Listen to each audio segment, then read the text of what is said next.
Buenas noches. Concilio a distancia número 22. Manuel Parra Zelaya es un catalán nacido en Barcelona en 1949, 72 años. Es doctor en pedagogía. Le ha dedicado su vida profesional a la docencia. Estuvo afiliado a la Organización Juvenil Española, a los Círculos José Antonio, al Círculo Cultural Hispánico, al Frente de Juventudes, y en el año 2014 fue en la candidatura al Parlamento Europeo presentada por Falange Española de las Jons en el puesto número 3 como candidato independiente. Tiene muchas publicaciones, como son Juventudes de Vida Española, su tesis doctoral, que es el nacional sindicalismo, la Falange y la generación del 98, José Antonio y Eugenio Dors, que recomendamos por su importancia para profundizar en el conocimiento del pensamiento josé antoniano y de la Falange. Colabora en la razón de la proa con sus artículos, aparte de ser un activo miembro de la Hermandad del Frente Juventudes de Barcelona y de los veteranos de la OGE. En 1996 participó en la creación de la Fundación José Antonio Primo de Rivera como vicepresidente. Pero Manolo Parra no es un nostálgico, es un doctrinario con intención de ser clásicos de nosotros mismos, no repetirse, intentar innovar a partir de la persona y pensamiento de José Antonio, es decir, activar la doctrina. Su último libro, Diccionario Ideológico José Antoniano, editado por Editorial Astigui, es un diccionario ideológico, que es aquel que reúne en grupos conceptualmente homogéneos cuántas palabras guardan relación con una idea determinada. En este libro, el autor ha centrado la idea en la figura del pensador José Antonio Primo de Rivera, porque representa no solo una ideología, sino toda una filosofía política, que como tal incluye una ética humana inseparable de aquella. Nos gustaría empezar esta reunión, junto a nuestra hoguera virtual, con un desarrollo, apreciado maestro Manolo Parra, de tu libro. Es decir, nos gustaría saber un poquito qué te llevó a escribir este libro para la gente que no lo ha leído, que no es todo el mundo que nos haya escuchado, de qué va en sí, qué es un diccionario ideológico y qué encontrar en él. Y sobre todo también a mí me parece importante a qué fuentes te remites en muchos de los casos para llegar a tales conclusiones. Bueno, me vais a disculpar, pero os daréis cuenta de que voy leyendo lo que vaya a decir. Y el motivo es que, como también lo decía José Antonio, soy enemigo de las improvisaciones. Entonces tengo la costumbre, mala o buena, de tener por escrito cualquier presentación o cualquier conferencia que vaya a dar. Y en este caso, la presentación del diccionario ideológico josé-antoniano, he tomado una serie de ideas donde intentaré responder a las preguntas que me hace nuestro presentador. En el periodo de poco más de 3 años, José Antonio Primo de Rivera fue elaborando su discurso. Su inquietud intelectual le obligaba a una constante labor de autorrevisión, con matizaciones sucesivas, innovaciones, rectificaciones, descartes y también contradicciones. En suma, una evolución en lo accesorio y una agregación enriquecedora en lo esencial. Lo que no podemos saber, evidentemente, es cómo hubiera evolucionado su pensamiento si no se hubiera cumplido la trágica sentencia en un 20 de noviembre. Hagamos una pequeña reflexión. Desde el momento de su muerte han transcurrido 85 años. Igual número de años que transcurrieron entre 1936 y 1851, cuando gobernaban Narváez o Bravo Murillo y reinaba Isabel II, que por cierto es cuando inauguró, creo recordar, la línea entre Madrid y Aranjuez. Pensemos también en la aceleración histórica experimentada en el siglo XX y sobre todo en estos años iniciales del siglo XXI. Ni José Antonio repitió textos de Bravo Murillo, de Narváez o de Prim, ni podía imaginar la evolución del mundo a partir de su fusilamiento. No podemos sospechar, por tanto, qué hubiera podido decir y se encontrara en nuestras circunstancias. Para esto último se requeriría echar mano de una facultad de adivinación. Yo prefiero llamarle de creación constante, aún a riesgo de equivocarnos. Pero antes de hacer esta labor de creación constante, o de activación, como ha dicho muy bien, de su pensamiento, debemos conocerlo a fondo y ser capaces de revisarlo. Y este es nuestro reto. Debemos tener a José Antonio como nuestro clásico por excelencia, pero aplicarle lo que él dijo de otros clásicos anteriores a él. Decía textualmente: no imitar lo que otros hicieron en su tiempo, sino adivinar lo que harían si se encontraran en el nuestro. O como dice un profesor del Consejo Superior de Investigaciones Científicas, Miguel Ángel Garrido, dice: un clásico puede haber calado en una dimensión permanente del ser humano, pero no es un personaje del túnel del tiempo. Y yo aplico a José Antonio estos dos criterios. Por una parte, su mensaje ha calado en una dimensión permanente del ser humano, pero no es aplicable ese túnel del tiempo ni de él hacia nosotros, ni de nosotros hacia él. Me he preguntado muchas veces qué tiene la figura de José Antonio para que no pierda actualidad. Van apareciendo, y esto lo sabéis todos, trabajos de investigación histórica, reportajes periodísticos, ensayos o novelas. La última novela que he leído es el Déselo a Miguel, creo que la conocéis, hasta el punto de que no damos abasto para estar al día de las novedades. Enrique de Aguinaga, ese gran nonagenario josé antoniano, gusta de decir que José Antonio fracasó con éxito.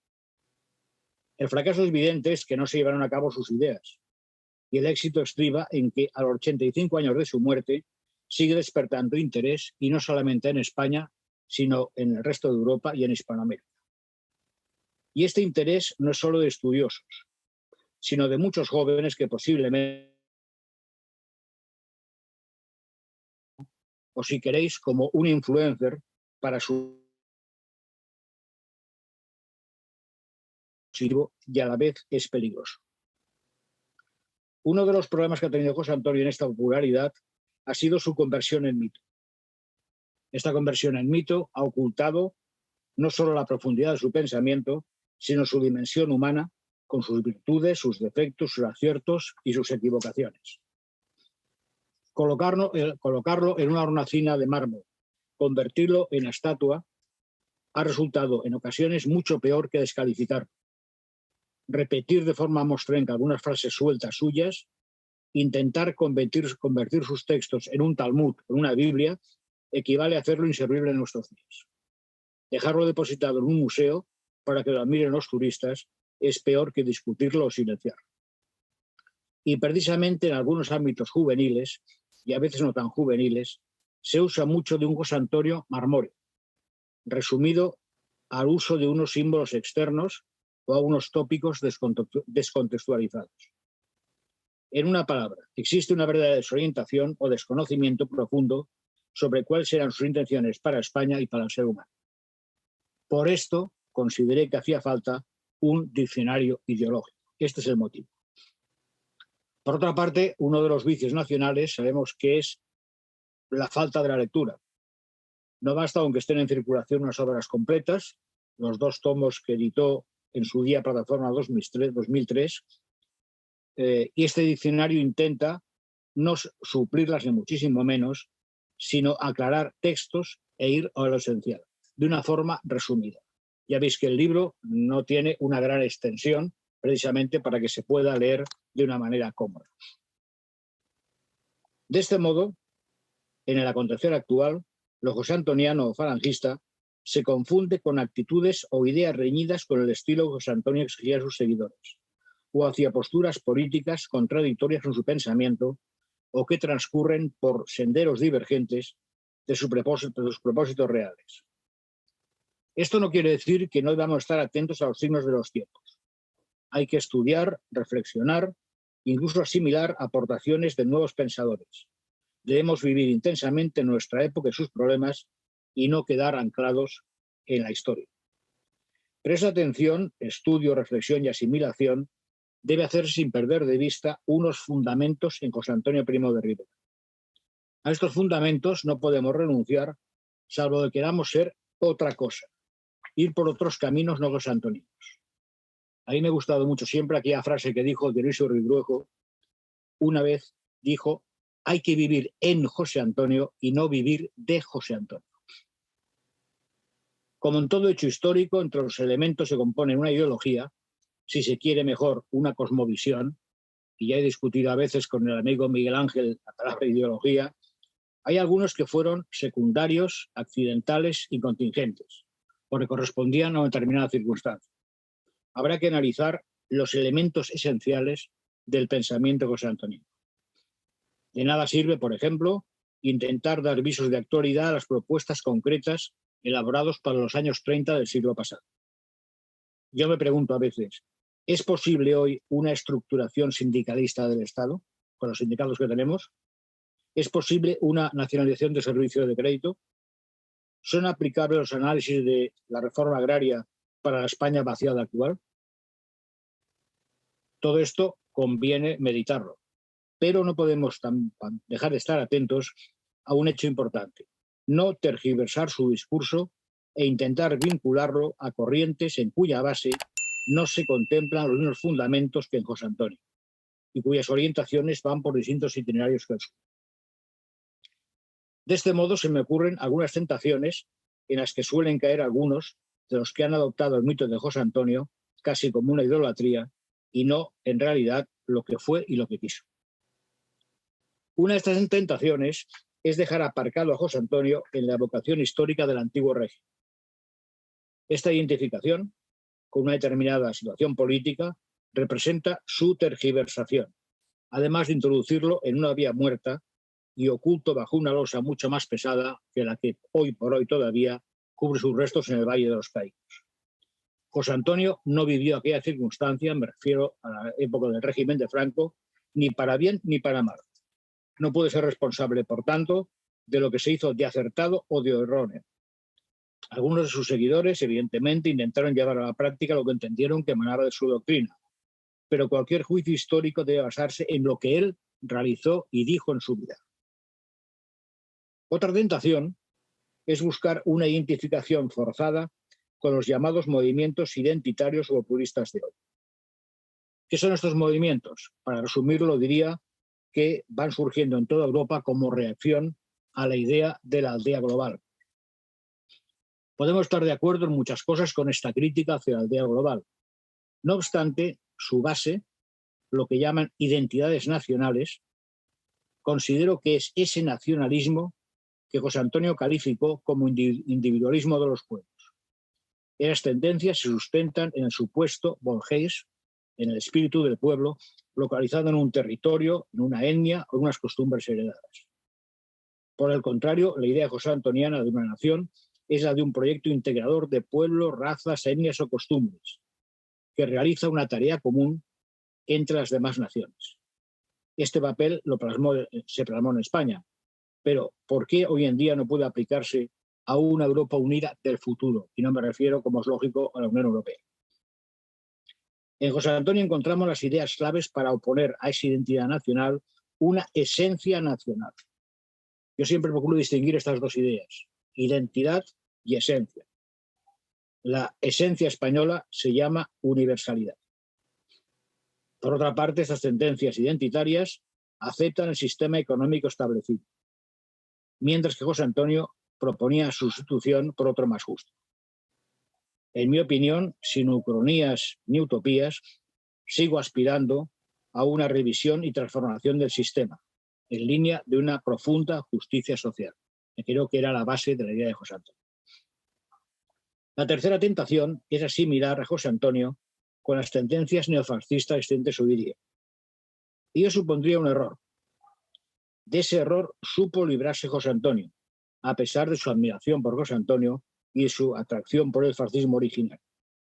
En unos últimos escritos, concretamente en las cartas de un estudiante europeo, dijo textualmente que el fascismo es eminentemente falso, porque aunque barruntaba el fondo religioso del problema humano y social, sustituía lo religioso por una idolatría y por una cierta mitología. Y creo que el neofascismo actual recae en este error. Convierte lo que es un problema profundo del hombre en relación con su entorno en una mitología que en algunos casos adopta una forma de neopaganismo. Asimilar lo josantoniano con un neofascismo de nuevo cuño es además recaer en un espejismo que ya ocurrió en los años 30 del siglo pasado, y es hacer un juego al sistema.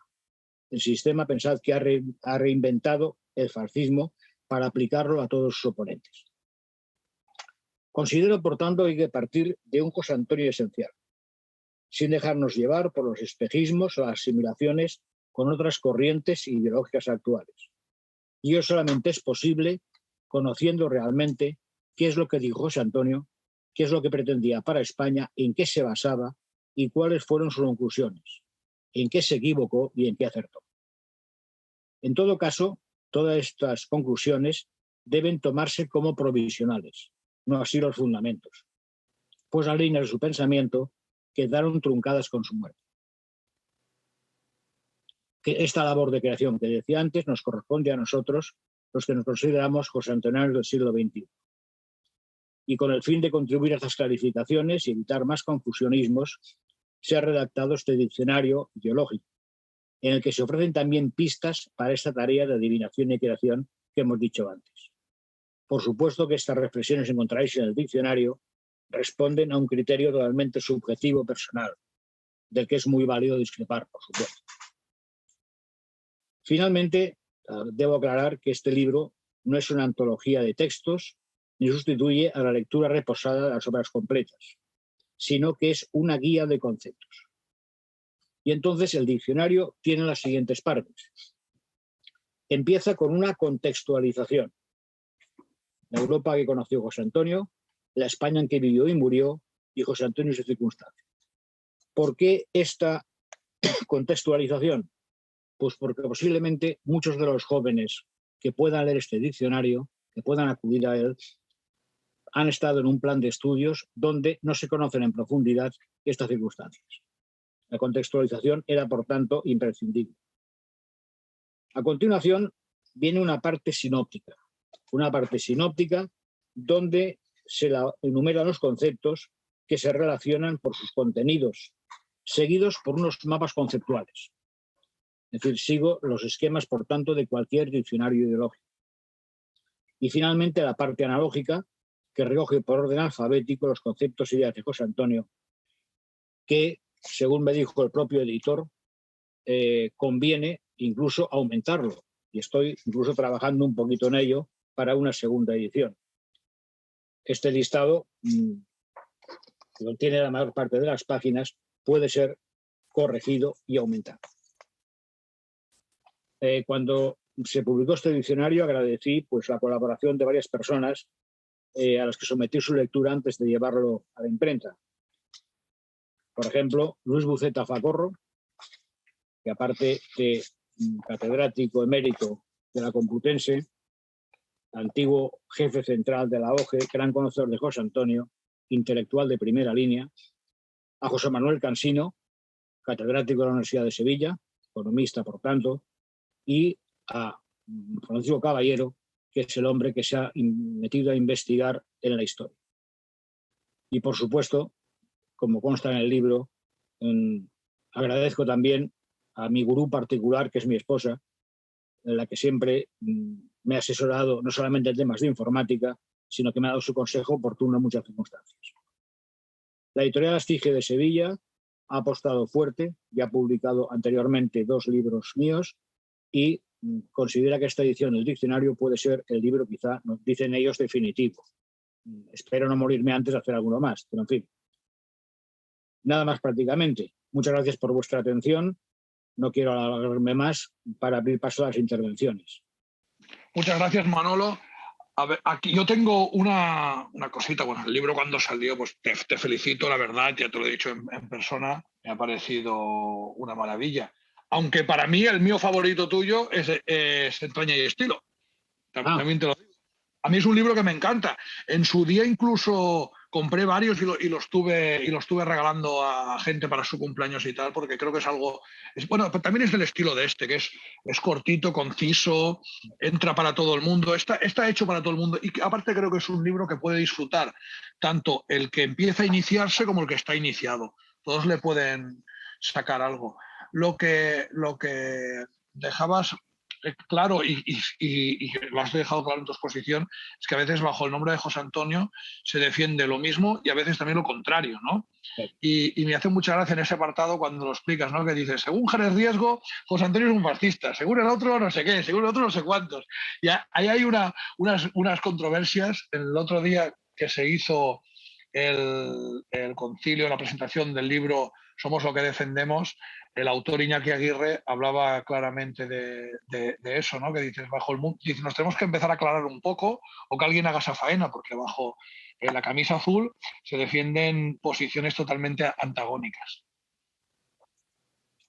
A ver, cuando se hizo la conmemoración del centenario del nacimiento de José Antonio, en el año 2003, recuerdo que en el Palacio de Congresos de Madrid estábamos reunidos bastantes personas, entre ellas el recientemente fallecido Aquilino Duque, como todos sabéis, y realmente ahí salieron posturas muy contradictorias. Posturas que realmente chocaban entre sí, luego intentaban limarse, pero posturas muy contradictorias. Yo creo que uno de los problemas actuales, realmente, es, primero, como he dicho, que no se ha leído a José Antonio en profundidad. Y en segundo lugar, porque no se ha seguido su trayectoria de evolución, o como dice Francisco Torres, de acumulación o agregación. El José Antonio va agregando conceptos, va sacando conceptos, descartando otros, también lo he dicho, y llega a unas conclusiones finales. Unas conclusiones que se plasman, quizá, y diría yo, desde la cárcel de Alicante. Y estas conclusiones son las que nos pueden servir para ver cómo evolucionó este pensamiento de José Antonio, cómo fue dándose cuenta de muchos aspectos, cómo llegó a reconocer algunos errores de base originales, cómo lo solucionó, hacia dónde derivó, y realmente este José Antonio final, el libro este de Francisco Torres se llama El último José Antonio, os lo recomiendo a todos, realmente es el que vale la pena también profundizar en él, sin perder de vista las constantes de su pensamiento. Y estas constantes nos pueden dar la clave de por qué hoy día hay contradicciones. Son esos temas pendientes que siempre hemos tenido, que han salido a relucir muchas veces, que se han soslayado, que se han ocultado y que realmente conviene afrontarlos una vez por todas. No tenemos hoy en día por qué tener una serie de problemas, ni mentales ni morales. Vamos a ver, José Antonio aceptó en un momento determinado una serie de presupuestos que venían clarísimamente del fascismo italiano. Por supuesto que sí. José Antonio vivió en las fuentes del pensamiento tradicional español. Por supuesto que sí. José Antonio siguió una línea de ese reformismo regeneracionista liberal del siglo XIX. Por supuesto que sí también. Y esto realmente, yo creo que es el mérito de ese pensador José Antonio, que hoy día hemos reducido, a veces por desgracia, a esa estatua a la cual rendir culto nada más. ¿No crees que también haya falta, de la misma manera que has hecho como una introducción a las obras completas de José Antonio para el interesado, otras quizá de Onésimo Redondo y también de Ramiro? Vamos a ver, lo titulé Diccionario Ideológico José Antoniano, precisamente por centrarme en José Antonio. Si hubiera tenido que ampliarlo a las aportaciones de Onésimo, de Ramiro y de una serie de pensadores, tanto de la época fundacional como posteriores, por supuesto, esto hubiera sido varios tomos de diccionarios, una labor casi de chinos. Me quise centrar en el tema José Antoniano. Fijaros que tampoco le llamé Diccionario Ideológico Nacional Sindicalista. La explicación incluso la doy un poquito en el prólogo, textualmente. Tampoco en otras aportaciones posteriores a la muerte del fundador, con ser estas muy variadas en rigor y en profundidad de conceptos, lo que nos hubiera llevado a una obra interminable. Tampoco le he querido llamar diccionario falangista. ¿Por qué motivo? Pues porque al no pertenecer yo a ningún partido de los existentes que se llevan el nombre de Falange, me parecía que era una descortesía por mi parte meterme camisa de 11 varas. Cada uno de ellos, y lo respeto a todos, creo que todos son unos camaradas dotados de muy buena intención, tienen su propia visión de la jugada. Creo que había que reducirlo realmente a un término exclusivamente josé antoniano. De otra manera hubiera parecido un poco de usurpación.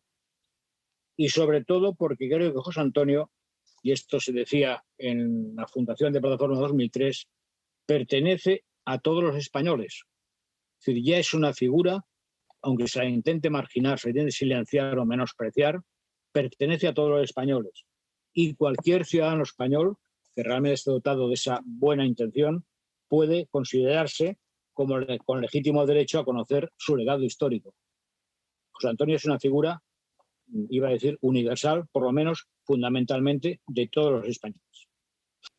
Manolo, yo tengo una pequeñita pregunta. En general, la figura de José Antonio a día de hoy no se trata desde el sistema, no digámosle al revés, solo se trata para lo malo, para quitar cosas, para borrarlas de la Catedral de Burgos y demás.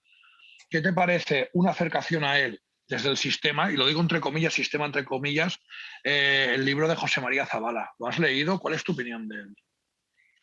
A ver, no conozco a Zabala, he leído sus libros, no conozco a Zabala, pero realmente he leído todos sus libros. Creo que hoy día es legítimo, insisto, siempre que se haga con buena fe, opinar sobre José Antonio. Que alguien quiera derivar a José Antonio hacia unas posturas, como tú dices, más cercanas al sistema, lo considero un poco enrevesado, un poco difícil, pero realmente puede ser legítimo cualquier lectura que se pueda hacer en este sentido. Hace poco he leído otro libro, muy reciente, que lo tengo por aquí, que se publicó también en Internet. Como soy incapaz de leer por Internet, me lo he pasado, lo hice imprimir, y el libro este incluso asimila a José Antonio, hace derivar a José Antonio hacia las virtudes, entre comillas, de la transición española. Diciendo pues, que había una serie de José Antonianos que estaban ahí y que contribuyeron a la transición española. En este punto, por ejemplo, discrepo bastante, o rotundamente. Estas personas serían José Antonianos en cuanto a su origen, no en cuanto a su derivación y quizás muchos ni en cuanto a su conducta, empezando por su propio sobrino. Pero realmente cualquier postura sobre José Antonio que se haga desde la buena fe, desde la buena intención, creo que puede ser legítima, sea o no sea acertada. Yo sé que has venido a hablar de tu libro, ¿no? He venido aquí a hablar de mi libro. Tampoco Pero claro, hay cosas que aquí hay chicha que queremos sacar. Una, muchos grupos falangistas en distintos momentos han aprovechado o han utilizado o se le ha dado más importancia a según qué partes o a según qué escritos, por ejemplo, en las obras completas. Incluso, por ejemplo, esa nota de prensa de no haber ido a la primera internacional fascista, lo de los CAU. Congreso de Montreal. Eso, no me acuerdo de la ciudad. En el 34. Pero luego el año siguiente acude. Es decir, esa nota, para mí, es un escurrir el bulto cuando los periódicos y demás se enteran de que ellos mandan un comunicado diciendo hey, nos sumamos, eso trasciende y se escurren el bulto. Porque al año siguiente van, y aparte de reuniones con el Duce, se coge dinero también del Estado italiano. Pero en cambio, esa nota de prensa, que para mí no tiene ningún tipo de importancia, al estar en las obras completas, cierta gente la usa para hacerse un falangismo a su manera. Entonces, ¿no crees que también se deberían revisar las obras completas? Porque sí, son completas, pero no tiene la misma importancia el Germanos y Bereberes que esa nota de prensa, por ejemplo, ¿no? Y en cambio están todos en el mismo lugar. Las únicas obras completas que se han hecho realmente son los 2 tomos de Plataforma 2003. Los otros son obras de José Antonio, de la cual se escurrieron muchos textos, o porque no se conocían o porque quedaron censurados. Y esta es la realidad. Todas las repetidas obras que editó la Acción Femenina, en principio, que son las que vamos siguiendo porque tienen índices, problema que no tienen prácticamente las de Plataforma, son obras parciales, faltan muchos textos. Creo que el primero que descubrió o que publicó la asistencia en el año 35 al segundo Congreso de Montrés fue Felipe Jiménez de Sandoval, me parece que fue. Creo que fue el primero que lo publicó. Y ese texto ya aparece en las obras completas, las completas, de verdad, de Plataforma 2003. Si leemos el texto que hay allí, veremos que José Antonio lo que hace en esa presentación, en ese congreso, que se marcha, asiste, saluda a unos cuantos, entre ellos a Mosley, por ejemplo, y a continuación se marcha, es de alguna manera dar largas. No se compromete en absoluto con las conclusiones que se puedan establecer en ese congreso. Que yo sepa, no hubo más congresos. En cuanto a la aportación económica de Mussolini, hombre, yo siempre he dicho que ojalá tuviéramos hoy día un Mussolini que nos dé algo de dinero. Ojalá. Yo creo que nadie se puede escandalizar cuando Felipe González recibió dinero de Willy Brandt y de la Alemania socialista, del Partido Socialista de Alemania, perdón. O cuando la transición española se hizo con dinero, por ejemplo, de la Arabia Saudí o con dinero de los Estados Unidos. Es decir, la situación económica de la falange fundacional fue auténticamente paupérrima. Todos sabemos, y lo hemos leído en un montón de textos, que tenían que hacer las reuniones incluso con velas. Les habían cortado el suministro de luz. Esto ya lo sabemos también. Que tuvieron que irse del local original porque se fue el marqués de la Eriseda cabreadísimo con el punto 25 y les cortó el chorro de dinero que podía recibirles. Vivían prácticamente, y nunca mejor dicho, a dos velas. Entonces, si había la oportunidad de tener este dinero que podía darles Mussolini, ojalá, como repito, tuviéramos hoy día cualquiera que nos pudiera dar ese dinero. Otra cosa es subordinar un planteamiento ideológico, que es lo muy importante, a una dirección de Mussolini o de quien fuera. Y esto es lo que creo que José Antonio no hizo nunca, sobre todo si vemos sus textos a partir del 35 y 36. Y cuando se va poco a poco, además de una manera clara, de una manera en discursos públicos, se va separando de esas corrientes que en aquel momento estaban de moda en Europa. No se pudo sustraer, por supuesto, al influjo. Es que toda Europa en aquel momento estaba pendiente del fenómeno del fascismo. Toda Europa. Creo que había muy pocos intelectuales que no se dejaran subyugar por el fenómeno del fascismo. Era lo revolucionario, lo nuevo, lo juvenil en aquel momento. Pues Antonio también caía en esto, evidentemente. Y luego, paulatinamente, se va apartando de esta línea para profundizar en su discurso propio y original, como dice él. Creo que esta es la clave verdadera. Ahora, ocultar textos me parece una tontería. Igual que en aquel momento, no me acuerdo exactamente ahora el texto, tendría que buscarlo en las obras, en que José Antonio se reúne con varios camaradas y les lanza un pequeño discurso sentados en el suelo, en la montaña, ¿no? En el monte. Y dice, sentados ahora en esta actitud me parece que dice, campestre y de profundo compañerismo, creo que dice. Bueno, pues la versión original era de profunda democracia. Y esto fue censurado en su momento, porque se ve que la palabra democracia, tal como tenía José Antonio, tampoco les gustaba. Pero realmente todo este tipo de ocultaciones, tergiversaciones, no, José Antonio hay que recibirlo tal como fue. Como he dicho antes, con sus errores, con sus aciertos tremendos. Hombre, es como si intentáramos negar, por ejemplo, que José Antonio siguió a Carlos Marx en sus predicciones sobre la eliminación del capitalismo. Y ahí José Antonio se equivocó como se equivocó Carlos Marx, evidentemente. Fue una línea, el capitalismo no se ha autodestruido, ni muchísimo menos. Y ahí José Antonio creyó que se iba a autodestruir, evidentemente.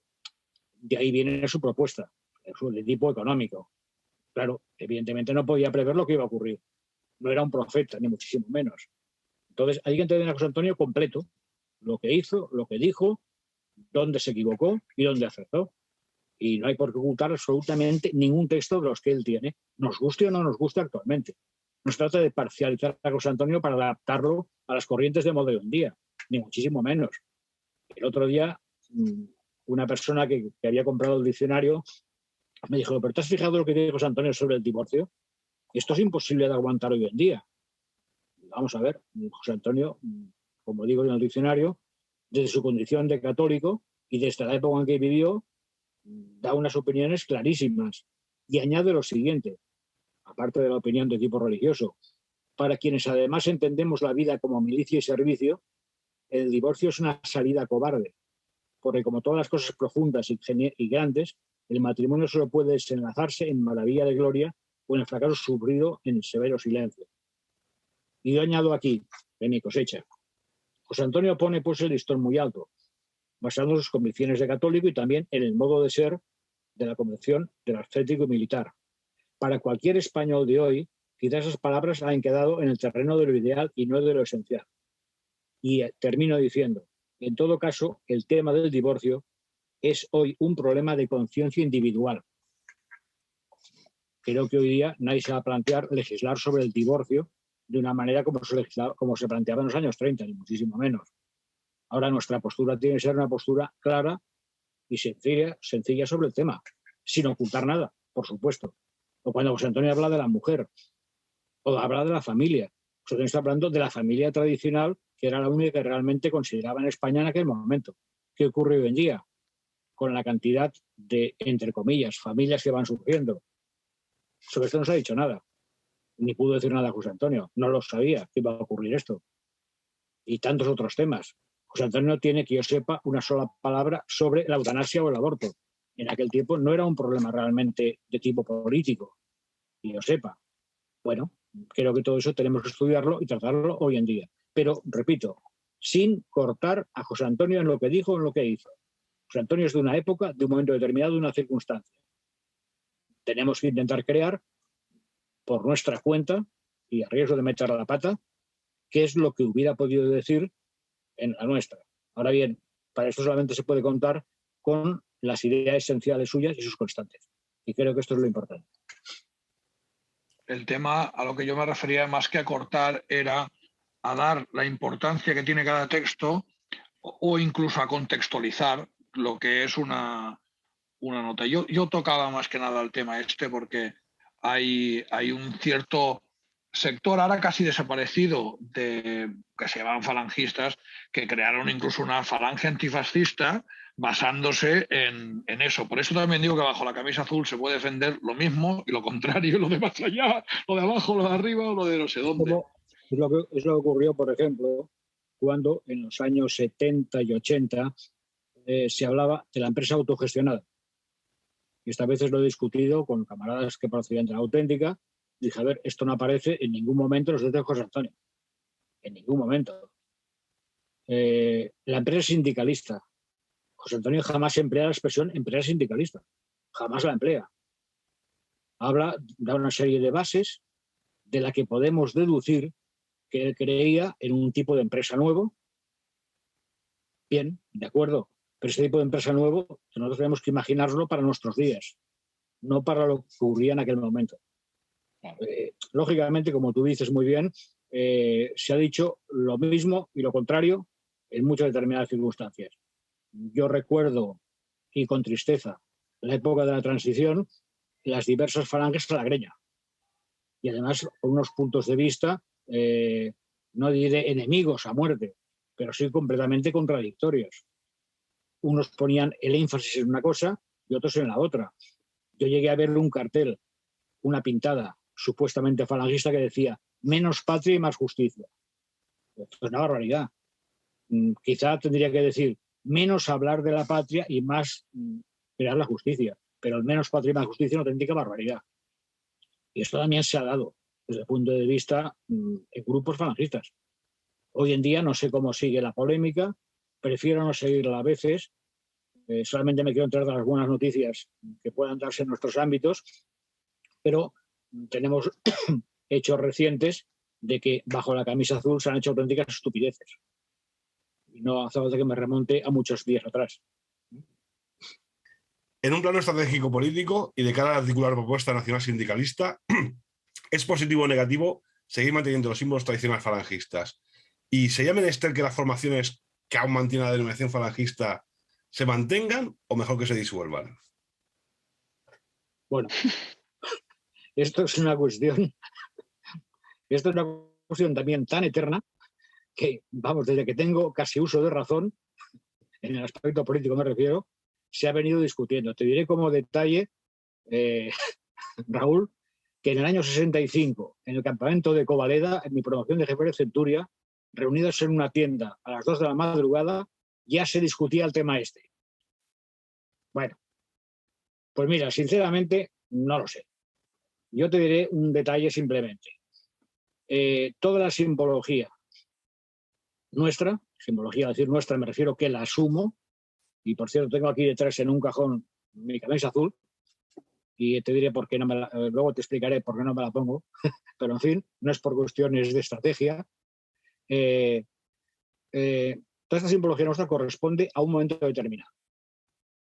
Un momento en que toda Europa estaba prácticamente con aire militar, de milicia. Hay un libro que creo que es de Baldwin Forsyth, el jefe de las juventudes hitlerianas, que dice, en cachondeo, y más de verdad, dice, el único país que he visitado donde no desfilan las juventudes uniformadas es Turquía. Y realmente es cierto. Entonces, evidentemente, en aquel momento, todo respondía a este planteamiento de milicia. Cada partido tenía sus milicias organizadas militarmente y aspiraban a llegar al poder, pues, o de una forma entre comillas, democrática, o sencillamente mediante un golpe de Estado. Esta es la realidad. La Europa de los años 30 no es la Europa del 2021, por supuesto, ¿no? Por otra parte, esos símbolos también han quedado descontextualizados. Cuando yo tenía 12 añitos, me explicaban en el curso jefe de escuadra que el brazo en alto procedía del saludo íbero, bueno, decía muy bien, y del sigus también lo hacían los sigus, ¿no? Bueno, bien, pues muy bien, yo seguía saludando el brazo en alto y punto y pelota, ¿no? ¿Qué ocurre? Que hoy en día el saludo del brazo en alto se identifica necesariamente con un planteamiento fascista. Dice, oiga, mire, el brazo en alto significa el saludo de la paz, que significa que no llevo armas y tal y cual. Tú explícale esto a cualquiera. Evidentemente es absurdo. Esto en cuanto a los símbolos. Yo creo que realmente hoy día la política no se hace por medio de símbolos. La política se hace por medio de plantear auténticas alternativas y, sobre todo, unas razones de fondo que puedan encarrilar ya no los países, sino a los seres humanos. Esto en primer lugar. ¿Los grupos tienen que existir o no existir? Yo no voy a pronunciarme sobre esto porque creo que cada uno debe asumir cuál es su estrategia. Yo reconozco en principio la buena fe, no se me ocurría jamás dudar de la buena fe de ninguno de los que han fundado grupos. Y aquí acabo de decir una pequeña mentira. No dudaré de la buena fe de los que conozco, porque realmente me consta también que muchos grupos que se han ido creando artificialmente no han respondido a una buena fe, sino que han respondido a instancias de unos servicios más o menos ocultos. ¿Para qué? Para disgregar todo lo que podía haber sido y ya no es una auténtica fuerza alternativa en España. Es decir, cada uno debe saber si realmente está o no está y por qué está en cada grupo. Yo no me he afiliado a ningún grupo, no he pasado por ventanilla en ninguno de los partidos existentes, no he querido pasar. Y la experiencia fue la de la transición, repito, cuando me desgañité de despacho en despacho, hablando con jefes, jefecillos, superjefes, y me encontré incluso con el detalle tan curioso de que uno de los jefes de seguridad de uno de los partidos me invitó a dar un golpe de Estado en su propio partido. Esto ya era de cachondeo. Es decir, lógicamente, a partir de ese momento ya desconfío rotundamente de una posible entente o unidad de estos grupos. Que siguen existiendo, sabrán por qué lo hacen. Sospecho, adivino su buena fe. Me parece que puede ser un error muchas cosas de las que están ocurriendo, que dan lugar a auténticas barbaridades, a auténticas tergiversaciones y auténtica carnaza, como decía en un artículo reciente, de cara al sistema propio. Estamos dando carnazo al sistema propio, al sistema contrario. Ahora, ¿deben desaparecer o no? Pues no lo sé. La pregunta es, ¿qué hubiera hecho José Antonio si sigue viviendo? Hombre, hay un testimonio de José Antonio en una conversación particular que dice, si no fuera porque tenemos ya tantos caídos, ya hubiera disuelto la falange. Esto es textual de José Antonio. ¿Por qué? Porque vio que se había perdido mucho tiempo en cosas rarísimas, en la detección de Ramiro, en situaciones absurdas, y realmente llegó a decir esto, en un momento suyo auténtica de escepticismo. Luego diría lo inasequible al desagrito, por supuesto, pero José Antonio también tenía derecho a tener momentos de bajón. Y en un momento de bajón dijo también esto. Por eso digo que eso tiene que decidirlo, por supuesto, cada uno de los partidos que hoy día ostentan el nombre histórico falangista. Viendo la sociedad actual, ¿tú crees que la justicia social ha sido el gran fracaso?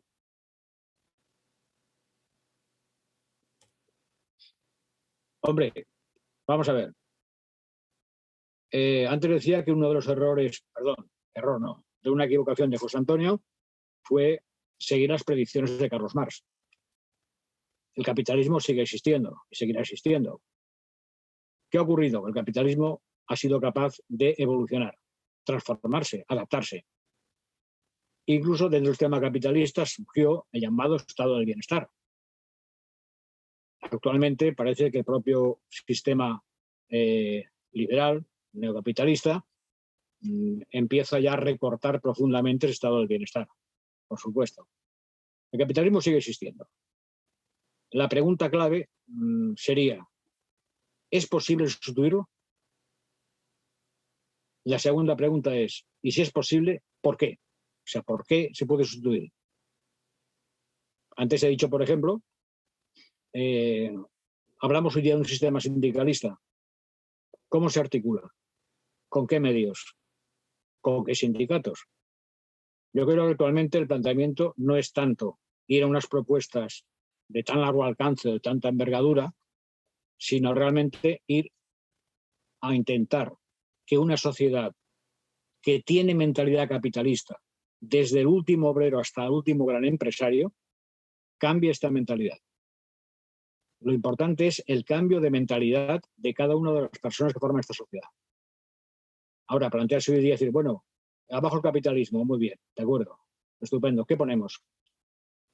Ahora, la pregunta que tú me haces directa, te diré, por supuesto, la justicia social hoy día habría por su ausencia. Esto es clarísimo, ¿no? ¿Por qué? Y vuelvo a la situación de José Antonio. Porque se empieza por no aceptar la dignidad del hombre y la dignidad del trabajo como función humana y la dignidad de la propiedad como proyección del hombre sobre las cosas. Y esto sí que podemos decir que es de José Antonio puro y simple. Esto sí.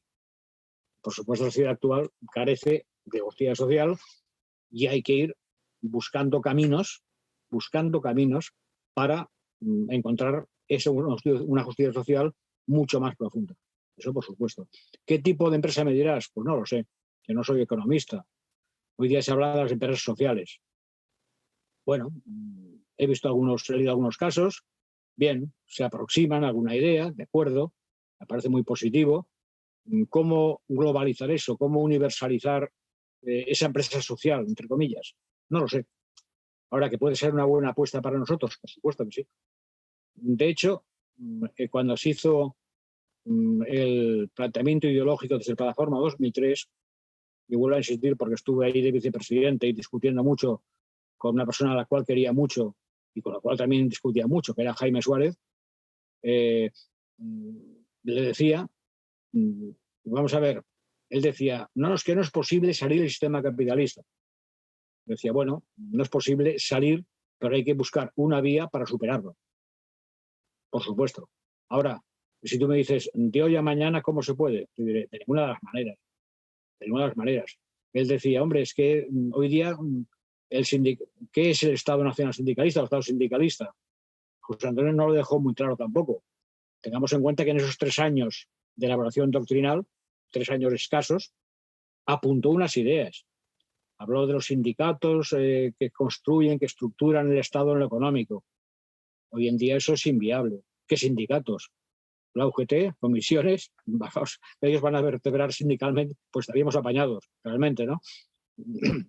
Entonces, la conclusión que sacó después de muchos debates en plataforma fue que más que hablar hoy día de sindicato, hay que hablar hoy día de empresa. Y hay que poner todos los estudios posibles en el tema de la empresa, no en el tema del sindicato. Porque a partir de la empresa es cuando se puede construir realmente algo más positivo en cuanto a la búsqueda de la justicia social que tú decías.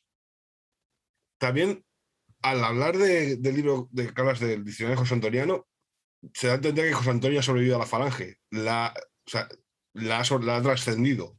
Sí, yo creo rotundamente que sí. Y José Antonio, y es más, fíjate que incluso en según qué ámbitos, hoy día hablas, sí, de la falange y la gente ya te mira así un poco de lado, o muy mal, decididamente, por toda una trayectoria histórica. Tú hablas de José Antonio y aún tienes la esperanza, y yo lo he comprobado varias veces, sí, porque lo que decía aquel señor era otra cosa muy distinta.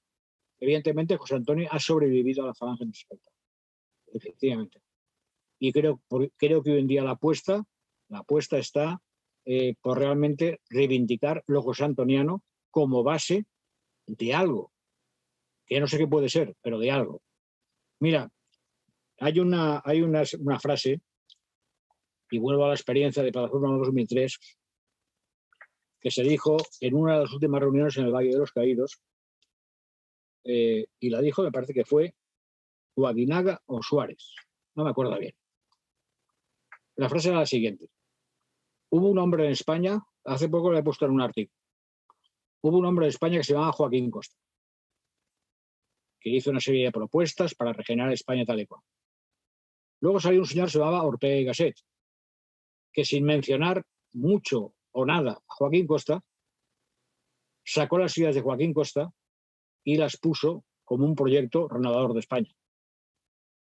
Luego un señor llamado José Antonio, que sin hablar apenas de Ortega, menos en el célebre homenaje y discurso, cogió las ideas de Ortega y las planteó como una obra auténtica revolucionaria en España.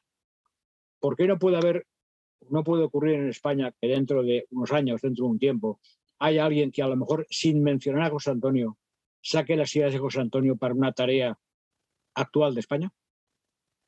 Esta frase me quedó grabada porque realmente es lo que realmente puede llegar a ocurrir y creo que ahí está la esperanza.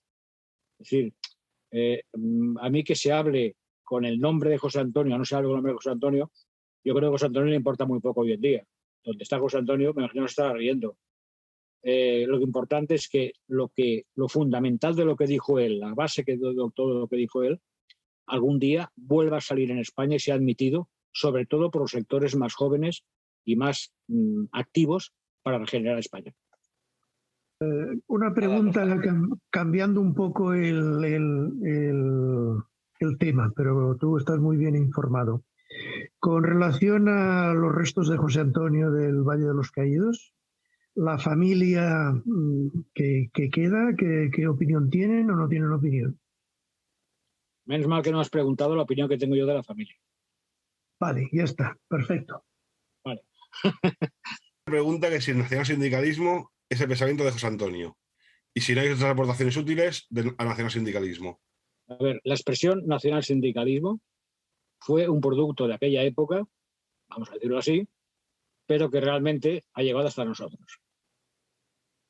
¿Por qué está formado? Pues no solamente por lo que dijo en principio Ramiro, que concretó también muy poquito. Si José Antonio no tuvo tiempo de concretar, Ramiro tampoco concretó mucho. Y si leéis las obras completas de Ramiro, las tengo aquí delante, por cierto, veréis que tampoco concreta mucho. A partir de ahí,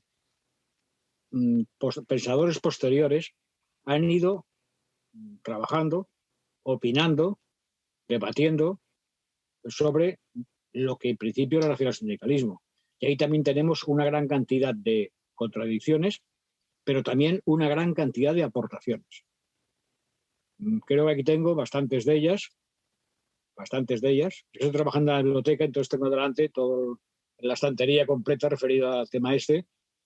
Entonces, hoy en día la postura puede ser muy variada, muy variada. Y no sé, desde planteamientos muy cercanos a sectores que podríamos llamar de una izquierda nacional, entre comillas, hasta planteamientos más conservadores, también puede haberlos, pero realmente ha habido mucha gente que ha aportado ideas, muchísima. Hombre, un librito básico, me parece que se llama de Mayor Fuertes, creo que se llamaba, que se llama una tesis doctoral, que se llama Ideas básicas del sindicato vertical, analizaba a fondo y con mucha claridad lo que era que nació el sindicalismo primitivo. A partir de él, no sé, tienes Eduardo Achuara en su derivación, tienes a un Cantarero en su derivación, totalmente distinta. Muchísima gente ha opinado, Juan Velarde, en un sentido totalmente distinto. Muchísima gente que siguen basándose en José Antonio y en el esencial de José Antonio, pero cada uno de una versión distinta del nacionalsindicalismo. Y esta es la realidad. Esta es la realidad. Por eso digo que hay que volver a ese José Antonio esencial y a partir de él ver si nos equivocamos o no nos equivocamos. Pero realmente hay que crear algo. Hay que ir creando constantemente en el mundo de hoy, en el mundo en que nos vivimos, diseñando cuál puede ser nuestro pensamiento para transformar de alguna manera esta situación que estamos viviendo. Pero esto es una tarea que nos corresponde a todos, cada uno en su nivel.